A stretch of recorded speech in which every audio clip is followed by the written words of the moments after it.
Okay, so we have discussed the general nature of affectivity and the way that it informs our emotional lives and our mental lives, because affects are ideas, essentially.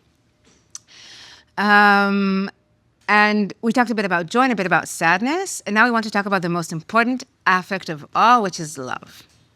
Now, the fact that love is the most important affect is well known throughout several thinkers in the history of philosophy, most notably Plato, but also Augustinus, and that's a funny way of saying his name, but I never know how. Augustinus, there were a few medieval Jewish philosophers who were very interested in love, such as Yehuda Abarbanel.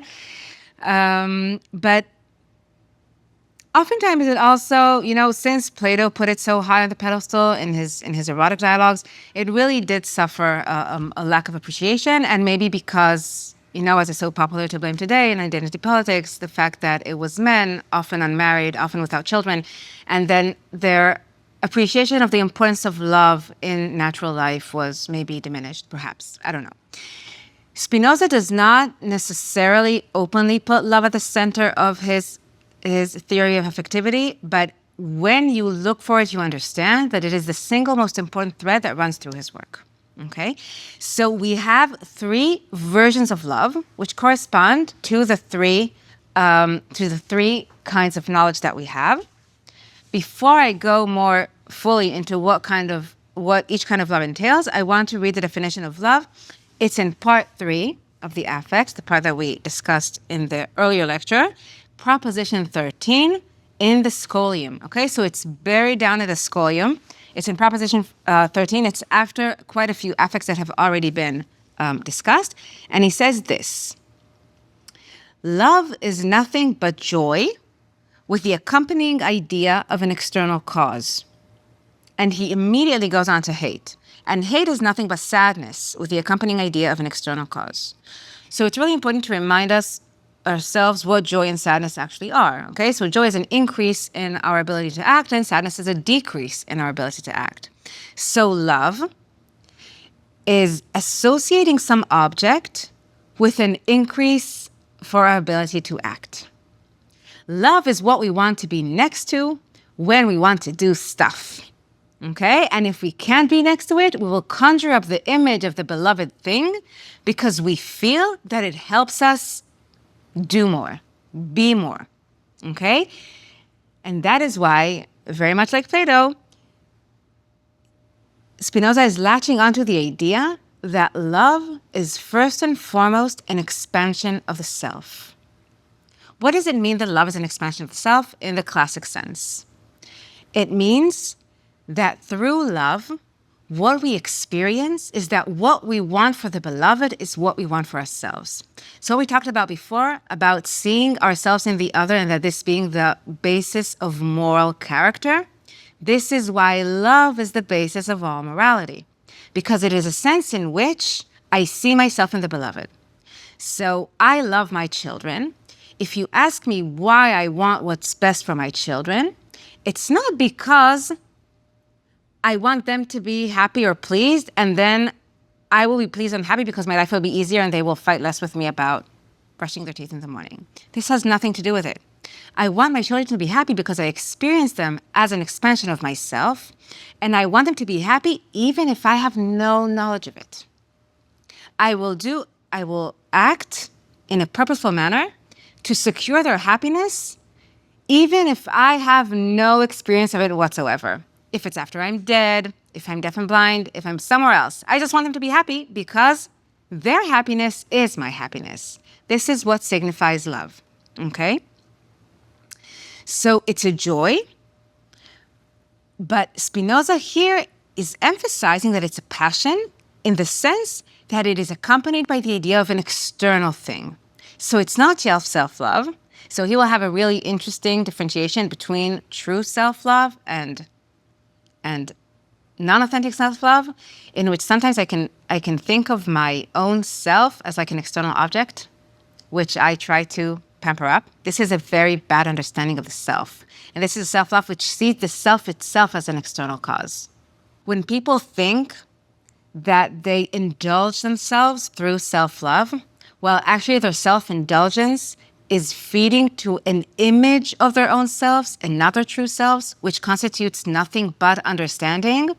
This is a really common misconception of what it means to love oneself. So even self-love can be joy with the accompanying idea of an external cause and not an internal cause. Okay? Good. Okay. So we understand why love is so central to the ethical project. And we will see that Spinoza really does acknowledge it through all three types of knowledge. Okay. So most forms of love have an imaginative basis. Okay, because we experience the thing as external, and then we want to be close to it. So I meet an external object which causes me joy, which causes me an increase in my ability to act. Okay, usually this is experienced very clearly, not as love per se, but as beauty. Okay, so beauty is constituted by love. And we only love what is beautiful because we think that something is beautiful only because we love it. And we don't love it because we think it's beautiful, right? So understanding that something is good or beautiful pertains to us attributing a value to it. This value has to do with the way that we personally react to the thing. And this is what constitutes our sense of love. If we do not find that thing beautiful or good anymore, that means we don't love it. But actually, this is how we sense it. Actually, the order of causality is reversed. We think something is beautiful because we love it, because we want it. The beauty is constituted by the love and not the other way around. Okay? Usually we think when we see something, we see it's beautiful and then we say, I love it. And we think that the beauty preceded, but this is not the case. And the easiest way to relate to this is when we see something that we think is beautiful and then we want to be near it. And then after we get to know it a bit more, we understand it more, we go through these, we intensify our knowledge of the thing, suddenly we don't love it anymore, and suddenly it's not even beautiful. So everything is the other way around, okay? And by the way, the more that we learn to love something, the more we know it, and the more we love it, the more beautiful it would seem, right? So beauty is completely constituted by love. That's why when people, give up after 3 dates, it's funny because, beauty attraction is not necessarily something that is supposed to be there at the beginning. It's supposed to be there after knowledge. But this is another mistake of individuation. So this is how love manifests. And then Spinoza has a very, very clear idea of the way this emotion runs our life, okay?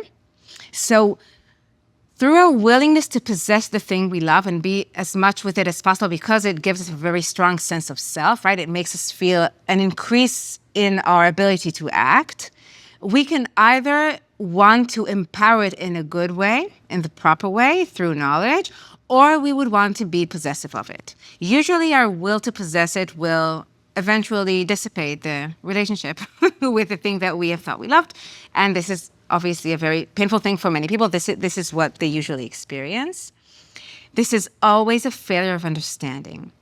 Now, one of the interesting things that happens when we proceed through the stages of knowledge with things that we love is that the feeling that we have that is strongly manifested in the imaginative early stages of love, which pertain to the idiosyncrasy of the individual, their irreplaceableness, their very strong sense of individuality.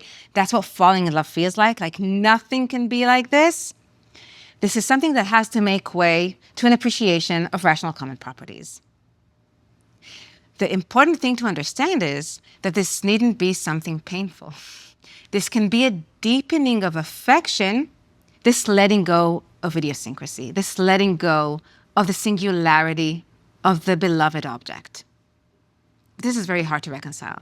So a lot of very weak-minded people would rather fall in love to feel the rush with various people and then prevent themselves from getting to know them because they are addicted to this first notion are very strong, and they have weak minds.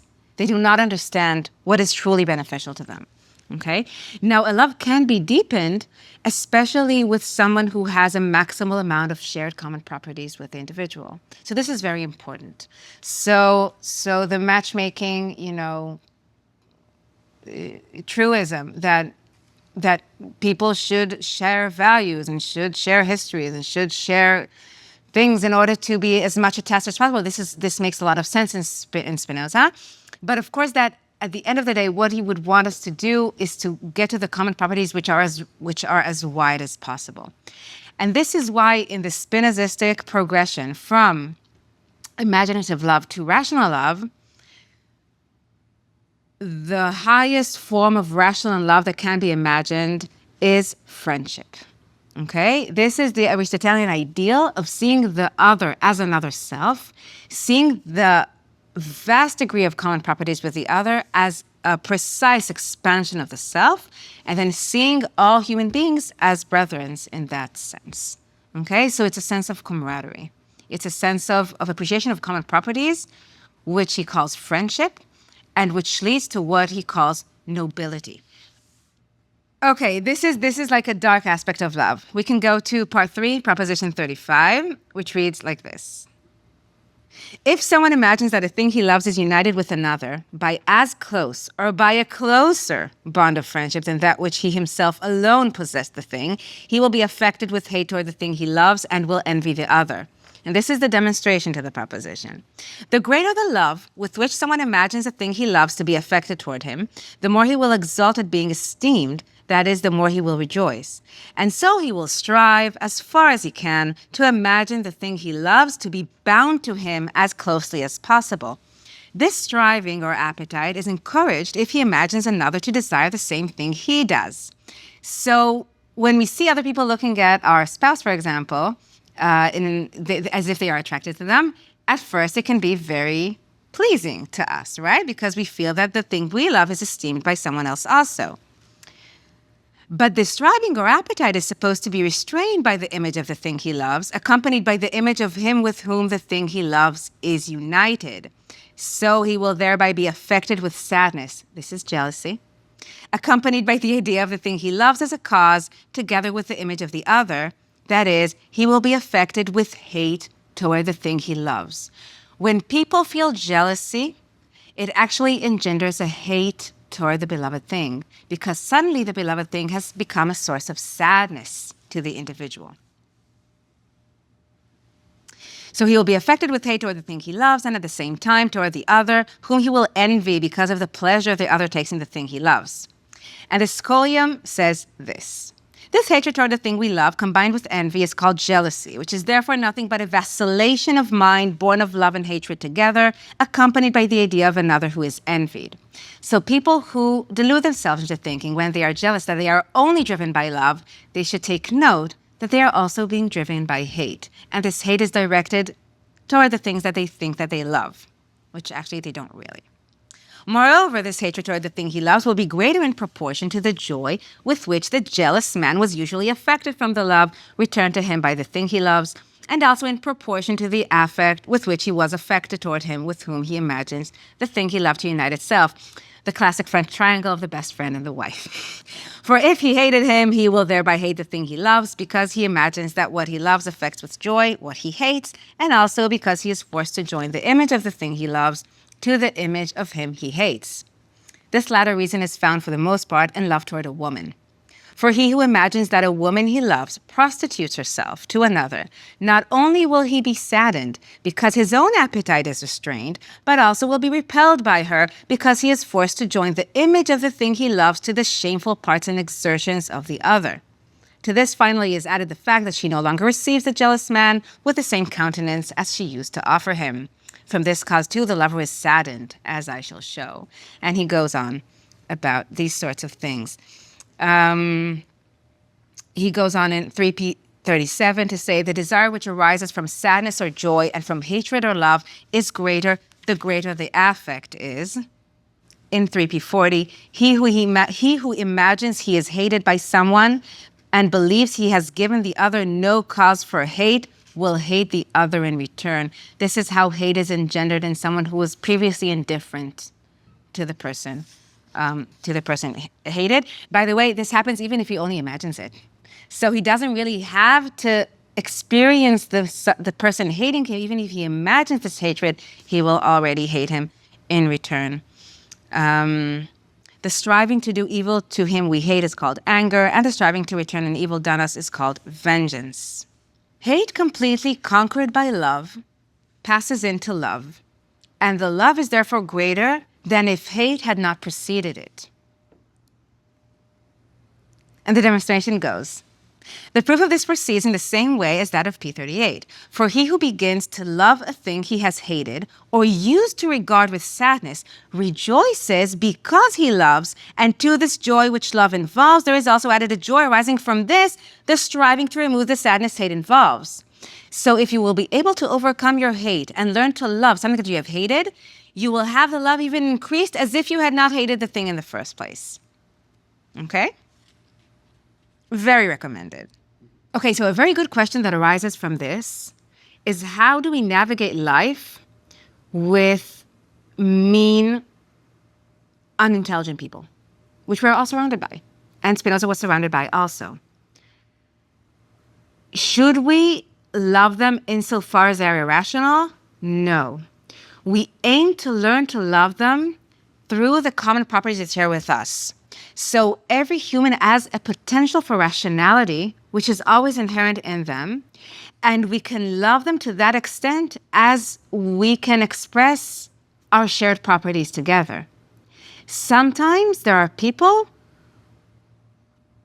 whom the best thing we can do is stay away from, right? Because we have to take care of ourselves. This is precisely the reason that Spinoza refused to publish the Ethics in his lifetime, right? If he was so sure, right? So Jesus was crucified for saying things that aren't that far away from this, right?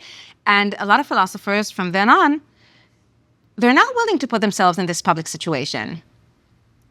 And they are very right to do so. So let's look just a moment before we let go of imaginative love, because it's so interesting and it's so relatable, and he has such important things to say about it. Let's just look at Proposition 49 of Part 3.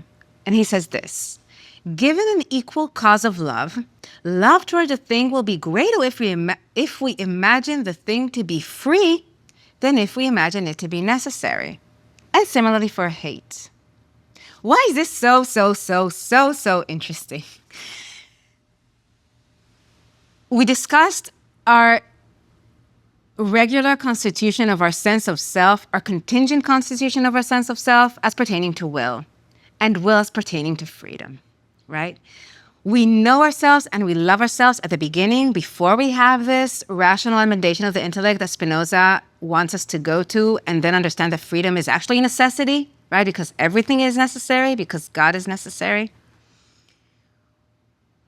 This strong connection between freedom and love is one of the most inhibiting aspects of our emotional lives. We somehow feel, because we are so connected to our sense of self, the Cartesian cogito, the I, me, I understand, I will, I want, I, this individuation, this false individuation, that our freedom is what makes us lovable. And then somehow we feel that things are more lovable the more free that we conceive them.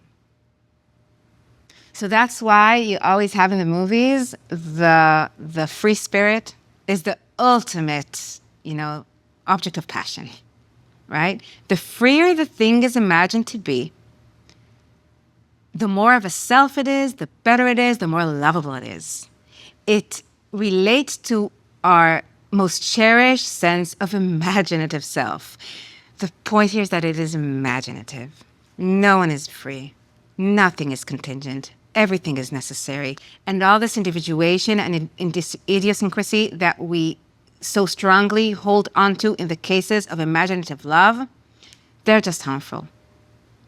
They're childish. They're not intelligent. Okay? And they will, if we don't learn how to mature them properly, they will be very harmful. Of course, they don't have to. Love changes and matures through knowledge. The more that we learn to know another individual, the more that we learn to cherish our dependence on them through common properties, the better the love will be. It seems counterintuitive at first and it seems very frightening, but this is the truth. Okay? Yeah, so that is a point that I wanted to make about this bridge between going from imaginative love to rational love and the importance of freedom through it. Okay, excellent. So now I'm going to follow Spinoza's progression in the text because the text is so important, okay? What we have is the text. Yes, I'm not a philosopher, I'm a historian of philosophy, right? So I work with the text and the way that and sometimes he has these movements, which I find very important. So I want us to go over this together. This is the very end of part 3, but before the definitions of the affects, okay?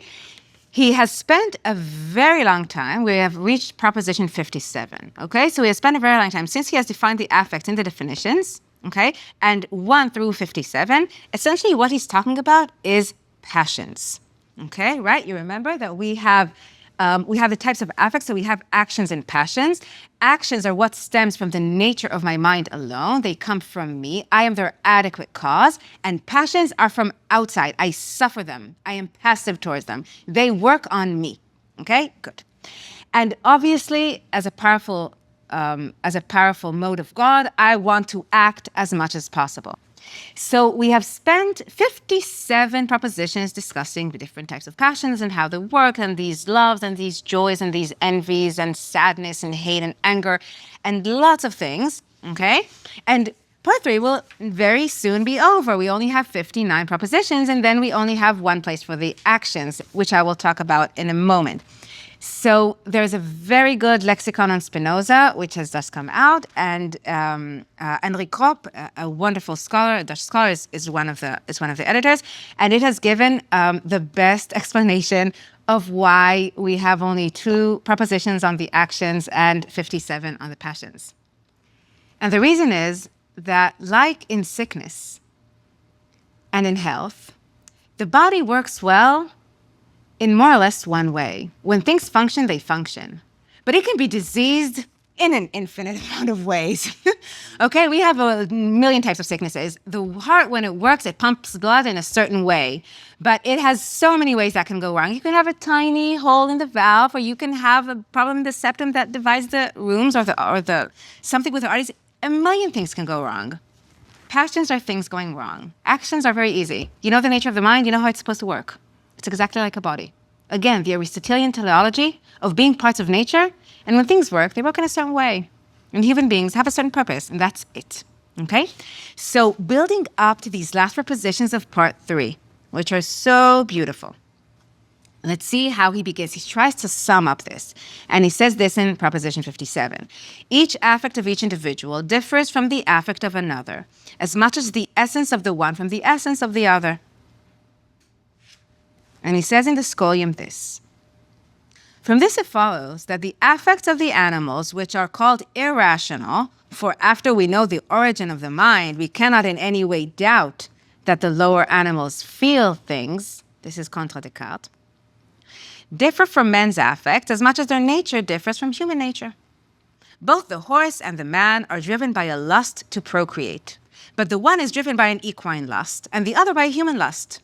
So also the lusts and appetites of insects, fish, and birds must vary. Therefore, though each individual lives content with his own nature, this is maybe one of my favorite insights of Spinoza.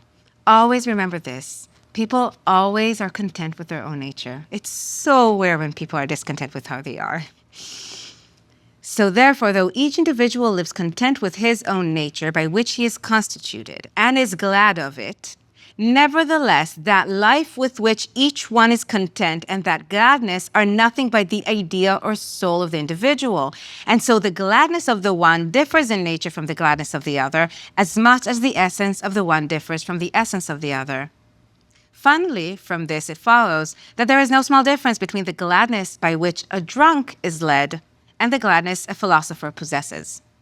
I wish to mention this in passing. This will be enough concerning the affects which are related to man insofar as he is acted on. It remains to add a few words about those which are related to him insofar as he acts. And then he goes on to 58. This is very important. So, 3P59 scholium. Okay, so the only propositions that relate to man insofar as he acts are 58 and 59. And in 59 he writes this. Among all the affects which are related to the mind insofar as it acts, there are none which are not related to joy and desire. So a powerful person feels only joy and desire. All these types who think that suffering is good, it's ridiculous. And people who want to suffer for their art, all they're saying is that they value their art more than their lives, and they don't understand what empowerment really is. They subject themselves to something different. They think that this is an empowering thing. Like a lot of religious people and fanatics think that this is an empowering thing. Spinoza would completely disagree. Life itself is enough. Life itself is all there is. So, I'm reading the Scholium 259. All actions that follow from affects related to the mind insofar as it understands, I relate to strength of character, which I divide into tenacity and nobility. Okay? So a powerful person is a person with strength of character, obviously, and these are related they're divided into two different routes. By tenacity, I understand the desire by which each one strives solely from the dictate of reason to persevere in his being.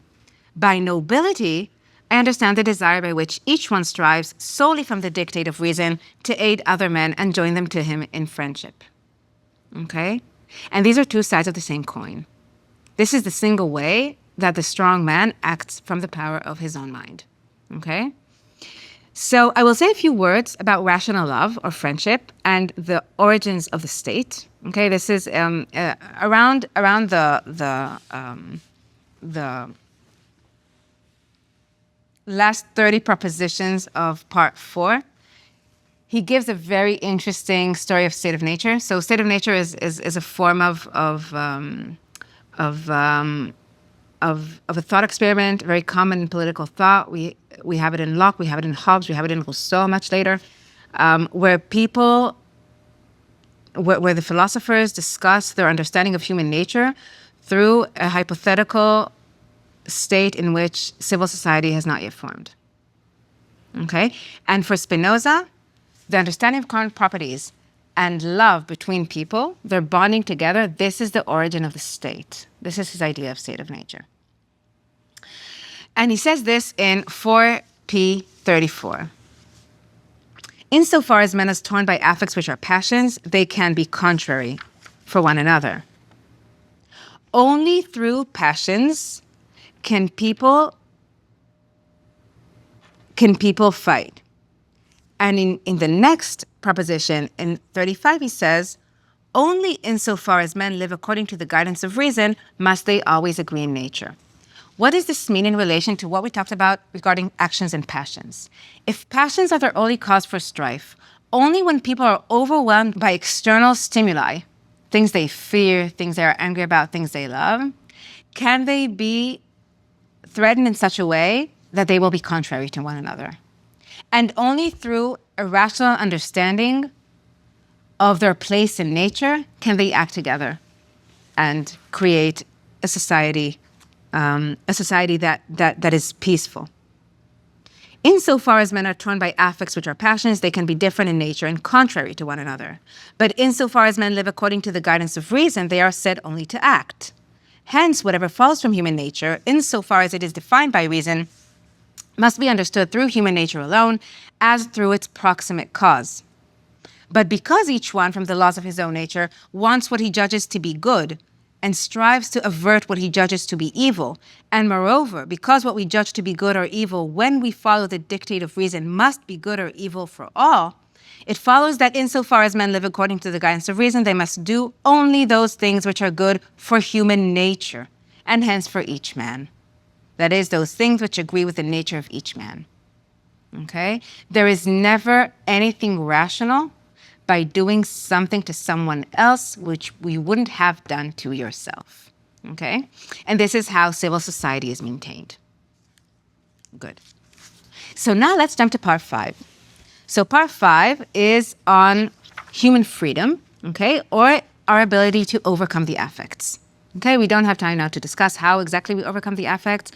It's discussed in propositions 2 until 10 of part 5. He has a more detailed approach, and it's in essay form in the Treatise of the Emendation of the Intellect. But the treatise is quite an early work, and in the early propositions of part 5, we find the closest thing that he would have to a manual on how to overcome your passions. The problem is that it's quite obscure. He does make a very nice point about the use of maxims. He said, as long as you don't understand through your own nature the maxims that teach you how to live well, you have the propositions in this book. If you memorize them and you commit them to your heart, you say them again and again, maybe they will help you become more at peace, more rational, okay? It's a bit of a fake it till you make it situation. But in any case, exposure to rationality is always a beneficial thing because it will help to expose the rationality that is inherently the structure of your own mind. Okay, good. So, if we go to 5p20, which is a very dramatic proposition, in part 5, we can see the road through which we reach the highest form of love there is, which is called the intellectual love of God, and it corresponds to intuition. So where are we? We have discussed in Spinoza's theory of knowledge that he has 3 kinds of knowledge: imagination, reason, and intuition. Okay, and we have talked about the way that affects or actions and passions correspond to each of these types of knowledge in terms of adequacy or inadequacy. Because in an action, I'm the adequate cause of my affect. In the passion, I'm the inadequate cause. The more I'm the inadequate cause, or the more I'm only partially responsible for the affect, and I'm very much overwhelmed by the external force. This is an imaginative affect. The more the proportion of reason is greater, so the more I am acting, I understand the structure of what is happening before me as a structure, as an abstract property, which is not an idiosyncratic, this. For example, okay, when something happens which is surprising and unpleasant to me, my only way to overcome it is to understand that this surprising and unpleasant event was necessary and not contingent. An infinite series of causes made it happen. It has nothing to do with me. The blame is not on me or on any single thing outside. And by subjecting the occurrence to a rational structure of reality, it appeases me as much as it can. Of course, if this is a catastrophic event, this will be very, very hard to be effective. Okay, but we are only finite creatures, and this is what it is, right? But the more that we impose the structure of reason on occurrences that seem to be contingent, the more we understand them rationally, and the more we are the adequate cause of their understanding, and the stronger we are through it. So generally, because reason is an understanding of common properties, a love that is rational pertains to friendship. It's a love of other people who share common properties with me. Intuitive knowledge, or the understanding of the essence of singular things in God, would give rise to a very special affect or emotion called the intellectual love of God.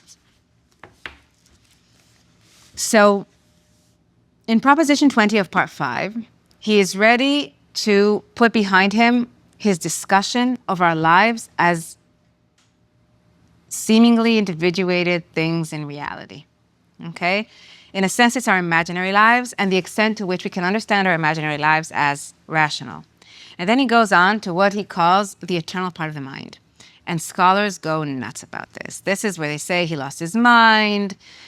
He was pandering to religious people. This is where a lot of people have become very angry with Spinoza. I'm not sure that this is a reason to be angry. And the interesting thing is that this proposition is about love. And that's why I really think there's a very good argument to say that love is the single most important affect that goes through the ethics as a whole. Okay. The build-up to Proposition 20 is Proposition 15, which says this: he who understands himself and his affects clearly and distinctly loves God, and does so the more he understands himself and his affects. This makes a lot of sense to us now, right? Because if understanding myself and my affects is understanding myself as a mode of God, it's actually loving God, because I am God. And it's an emotive and intellectual understanding of this very thing. Good. So now we can go to P20. Proposition 20 reads, this love towards God is the highest good which we can want from the dictate of reason, and is common to all men. We desire that all should enjoy it. And so, it cannot be stained by an affect of envy, nor by an affect of jealousy. So a truly religious person loves God and is never jealous of this love of God, because he just wants everyone to love God just like he does. On the contrary, the more men we imagine to enjoy it, the more it must be encouraged. And the scholium says, similarly, we can show that there is no affect which is directly contrary to this love and by which it can be destroyed. So we can conclude that this love is the most constant of all the affects, and insofar as it is related to the body, cannot be destroyed unless it is destroyed with the body itself. What the nature of this love is, insofar as it is related only to the mind, we shall see later. And with this, I have covered all the remedies of the affects. Okay, so what he's saying is, if we understand that God is substance, a substance is reality, or God is nature, the single most important love everyone should hope to attain is a love of reality itself. Okay? Hannah Arendt called it amor mundi. Nietzsche called it amor fati, love of fate. Okay? The love of reality itself is what the philosopher always aims for. And Spinoza is trying to say that only through understanding the particular things in ourselves through which we live this life can we have an understanding of reality itself and therefore of God. And then he says this: it should be noted that sickness of the mind and misfortunes take their origin especially from too much love toward a thing which is liable to many variations and which we can never fully possess. For no one is disturbed or anxious concerning anything unless he loves it, nor do wrongs, suspicions, and enmities arise except from love for a thing which no one can really fully possess. From what we have said, we easily conceive what clear and distinct knowledge, and especially that third kind of knowledge, whose foundation is the knowledge of God itself, can accomplish against the affects. Insofar as the affects are passions, if clear and distinct knowledge does not absolutely remove them, at least it brings about that they constitute the smallest part of the mind. And then it begets a love toward a thing immutable and eternal, which we really fully possess, and which therefore cannot be tainted by any of the vices which are in ordinary love, but can always be greater and greater, and occupy the greatest part of the mind, and affect it extensively. So you could say he's describing here some sort of religious exaltation, right? A sense of being one with the universe, which proves a sense of love, which is the ultimate source of action. Okay? So we can ask, we see some sort of progression here, so sort of erotic ladder like Plato, right? So if we recall from Plato, we start from a loving of a single body, then a loving of a lot of bodies, and then a loving of souls, and then a loving of laws, and then a loving of... Okay, good. And then we reach the view of the good, which is also intuitive. Remember, we glimpse and we go down. So similar.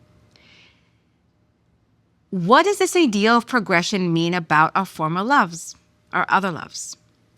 It's different from Plato in the sense that we don't climb a ladder and then leave it. It's like an onion peeling to reveal the kernel of truth within. If you love something truly, even in the human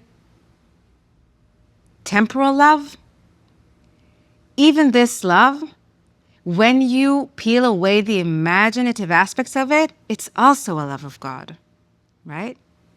But the experience of it as a love of God has to be completely divorced from any sense of imaginative qualities like time, place, and again, difference. Remember the idea of the expansion of the self, which pertains to the idea of union. The intellectual love of God presents an absolute union with the divine, which is actually reality itself. So a lot of times when you say divine, it feels like it's something that goes up. I'm constantly pulling us down, okay? It's an embeddedness in the nature of reality, a feeling of one with reality. So you can have these expressions, you can have these imaginative expressions. It's not contradictory. Okay? It's just a different aspect of the idea seen more or less imaginatively, seen more or less in proportion to the adequacy of the causes, right? So when you have intellectual love of God, it's a perfection of adequacy. You are the completely adequate cause in a very deep sense. When you have passionate love, it can be a very good love. It can be a lovely love, but it's with the peels of the onion on it, okay? So it's not a progression where you leave something behind. Everything is always there all the time. This is also an aspect of necessitarian philosophy. Everything is always there all the time, especially in Spinoza when he says so clearly that time and space are imaginations. Kant said it worse. Right? Because it's an imaginative faculty of the way we understand our lives in time, but time has nothing to do with eternity. Eternity is necessary and has nothing to do with time. It's just existence itself. Okay? Excellent. Okay. So what is the definition of the intellectual love of God? In 5p32, Spinoza writes, "Whatever we understand by the third kind of knowledge we take pleasure in, and our pleasure is accompanied by the idea of God as a cause." Okay? Things we understand ultimately, we understand their ultimate necessity, it brings us a sense of pleasure because it brings us a sense of powerfulness of our intellect. So the demonstration of Proposition 32 says this: from this kind of knowledge, right, the third kind of knowledge, intuition, there arises the greatest satisfaction of the mind there can be. That is, joy. This joy is accompanied by the idea of oneself, and consequently, it is also accompanied by the idea of God as its cause. And the corollary states, from the third kind of knowledge, there necessarily arises an intellectual love of God. Okay? So it's really important to put the emphasis on this necessarily. In a sense, the intellectual love of God is the affective register of the intuitive love of God. It's not that there is a lapsing in time. It's not that I understand God and then I love him. The understanding and the love are one and the same thing. Remember that we said in the previous lecture that affect or emotion and intellect are actually two sides of the same coin. We have no idea that doesn't have an affective register. So the corollary to Proposition 32 says, from the third kind of knowledge, there necessarily arises an intellectual love of God. From this kind of knowledge, there arises joy, accompanied by the idea of God as its cause, that is, love of God, not insofar as we imagine him as present, but insofar as we understand God to be eternal. And this is what I call intellectual love of God. Okay? So a true understanding of divinity, a true understanding of God, has nothing to do with an imagination of him as present in time or in place. It's an appreciation of his eternity and our eternity as part of him. And this happens as the immediate affective register of the intellectual understanding of God, or the third kind of knowledge. Okay, excellent. Proposition 33 states, the intellectual love of God which arises from the third kind of knowledge is eternal. And the Scholium says this: although this love toward God has had no beginning, it still has all the perfections of love, just as if it had come to be. There is no difference here, except that the mind has had eternally the same perfections which in our fiction now come to it, and that it is accompanied by the idea of God as an eternal cause. If joy then consists in the passage to a greater perfection, Blessedness must surely consist in the fact that the mind is endowed with perfection itself. So this is a discovery of the reality of our existence itself, which brings us such an immense amount of joy and peace that it redefines eternity as in time, as an experience that we can achieve, and therefore it is salvation itself. At the beginning of the lectures, I said that in a sense, Spinoza takes up the religious project of talking about God and ending in a sense of in an idea of salvation. And this is how he reaches it, through his idea of love. So salvation would be a peace of mind in which we find the eternity in the reality of our lives themselves and reach it. And then, of course, we have to wake up. We have to come back. But that is salvation itself. Salvation must be imminent, just like God is. Thank you.